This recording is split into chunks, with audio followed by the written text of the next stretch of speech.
Hello everyone, this is the third video of class 8 history, chapter first how, when and where. Last video में हमने discuss किया था कि dates क्यों important हैं और कौन सी डेट्स को पीरियोडाइज करने के लिए यूज़ किया जाता है. Today we discuss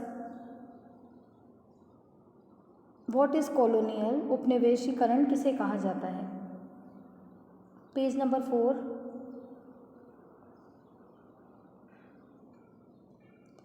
Moving away from British classification, historians have usually divided Indian history into ancient, medieval and modern.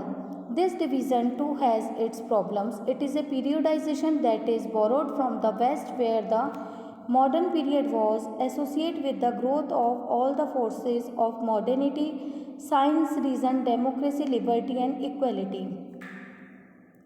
British classification से अलग हिस्टोरियंस इंडिया की हिस्ट्री को एंसाइन, प्राचीन, मिडेवल, मध्यकालीन और मॉडर्न, आधुनिक पीरियड में डिवाइड करते हैं. इस डिवीज़न में कुछ प्रॉब्लम्स थी. इस पीरियोडाइजेशन को वेस्ट से लिया गया था. टाइम को किस तरह से डिवाइड करना है ये आइडिया जो था ये वेस्ट से बोरो किया गया था.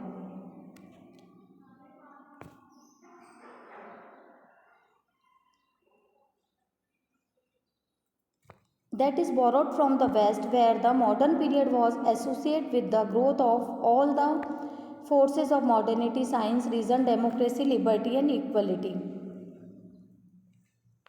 साइंस जो विज्ञान है, रीज़न, डेमोक्रेसी लोकतंत्र, लिबर्टी और इक्वलिटी मुक्ति और समानता के इसमें इस युग में बताया गया था. उनके लिए मिडेवल सोसाइटी वह थी जहाँ पर मॉडर्न सोसाइटी के ये कैरेक्टरिस्टिक्स ना हो. As you will see in this book, under British rule people did not have equality, freedom और liberty, nor was the period one of economic growth and progress.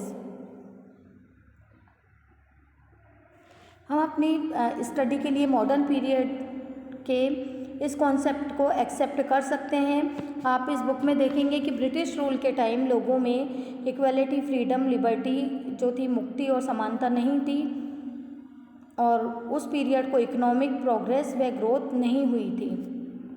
किसी भी तरह की आर्थिक उन्नति उस टाइम पीरियड में नहीं हुई थी. Many historians therefore refer to this period as colonial.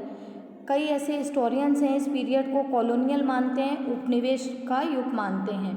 What is colonial? Colonial उपनिवेशीकरण किसे कहा जाता है? In this book you will read about the way the British came to conquer the country and establish their rule, subjugating local nawabs and rajas. उपनिवेश क्या है? इस book में आप रीड करेंगे कि ब्रिटिशर्स ने कैसे जो वहाँ के लोकल नवाब्स और राजा को सब्जुगेटिंग, विरोध करके हमारी कंट्री को जीता था और वहाँ पर अपना रूल इस्टेब्लिश किया था. You will see how they establish control over the economy and society. आप ये भी देखेंगे कि किस तरह से इकोनॉमी और सोसाइटी पर उन्होंने अपना रूल कंट्रोल इस्टेब्लिश किया था. Collected revenue to meet their all their expenses. अपने जो खर्च थे उनके लिए उन्होंने टैक्सेस कलेक्ट करना, अपने खर्चों को, एक्सपेंसेस को मैनेज करने के लिए टैक्स कलेक्ट करना स्टार्ट किया.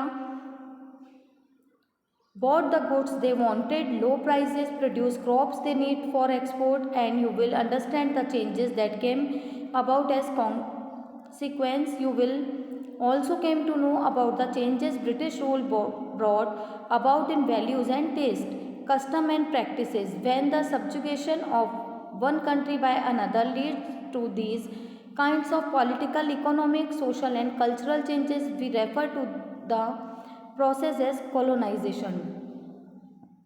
जिन गुड्स की ब्रिटिशर्स को नीड होती थी उन्हें लो प्राइसेस पर परचेस करते थे और जिन क्रॉप्स को एक्सपोर्ट किया जाना था, जिनका बाहर निर्यात करना था, उन्हें प्रोड्यूस किया जाता था. इन सभी कोशिशों के कारण उस टाइम क्या क्या चेंजेस हुए थे ये भी आप देखेंगे. ब्रिटिश रूल से यहाँ के जो ब्रिटिश रूल से जो वैल्यू थी और जो टेस्ट थे, कस्टम से प्रैक्टिस में भी काफ़ी चेंजेस आए थे.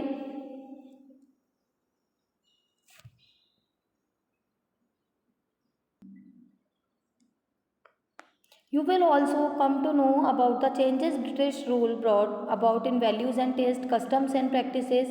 When the subjugation of one country by another leads to these kinds of political, economic, social and cultural changes, we refer to the process as colonization. जब किसी एक कंट्री के अदर कंट्री पर अधिकार करने से या कंट्रोल करने से वहाँ पर पॉलिटिकल, इकोनॉमिक और सोशल और कल्चरल जो चेंजेस आते हैं, उन्हें इस प्रोसेस को कोलोनाइजेशन कहा जाता है, उपनिवेशीकरण कहा जाता है. You will however find that all classes and groups did not experience these changes in the same way. That is why the book is called Our Past in the Plural. You will find, आप देखेंगे कि all classes और groups के same way में इन changes को experience नहीं कर रहे थे, सभी में सेम चेंजेस नहीं आ रहे थे, अलग अलग ग्रुप्स में अलग अलग चेंजेस थे. इसी कारण बुक इज़ कॉल्ड, जो हमारी बुक का टाइटल आर पास्ट, ये एक प्लूरल जो फॉर्म में दिया गया है. इस बुक का टाइटल आर पास्ट एक प्लूरल फॉर्म में है. हाउ डू वी नो, हम कैसे जान सकते हैं? What sources do historians used in writing about last 250 years Indian history? Last 250 years की हिस्ट्री को लिखने के लिए हिस्टोरियंस कौन से सोर्सेस को यूज़ करते थे? Administration produce records. Administration records जो अभिलेख को प्रिपेयर करते थे, प्रशासन जो कि अभिलेख को तैयार करते थे. One important sources in the local sources is the official records of the British administration. The British believed that the act of writing was important. Every instruction, plan, policy, decision, agreement, investigation had to be clearly written up. British administrator द्वारा prepare किए गए official record एक important source माने जाते हैं. British ये believe करते थे कि एवरी इंस्ट्रक्शन, हर एक निर्देश को, प्लान को, जो भी योजना है, पॉलिसी, डिसीजन है, नीतिगत जो भी फैसले हैं, एग्रीमेंट, सहमति, इन्वेस्टिगेशन, जांच को क्लियरली लिखना इम्पॉर्टेंट होता है.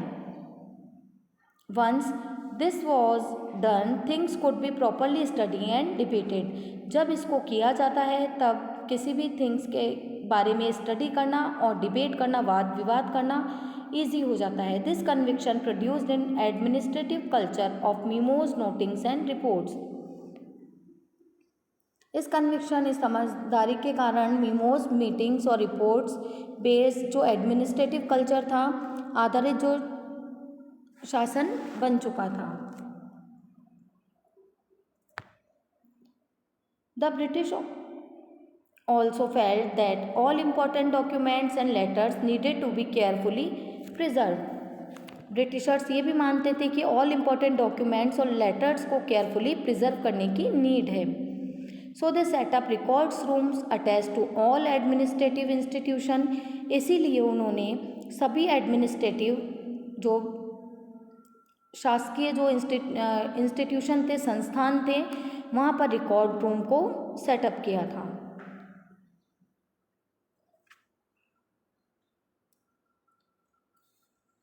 The village tehsildar office, the collectorate, the commissioner office, the provincial secretaries, the law courts and all had there record rooms. जो भी तहसीलदार का ऑफिस, विलेज में तहसीलदार का ऑफिस, कलेक्ट्रेट, कमिश्नर का ऑफिस, इनके सबके अपने रिकॉर्ड रूम्स होते हैं जहाँ पर ये अपने रिकॉर्ड्स को मेंटेन रखते हैं. Specialized institutions like archives and museums were also established to preserve important records. इसके साथ ही इम्पोर्टेंट रिकॉर्ड्स को प्रिजर्व करने के लिए भी स्पेशलाइज्ड इंस्टीट्यूशन जैसे आर्काइव और म्यूजियम भी इस्टेब्लिश किए गए थे.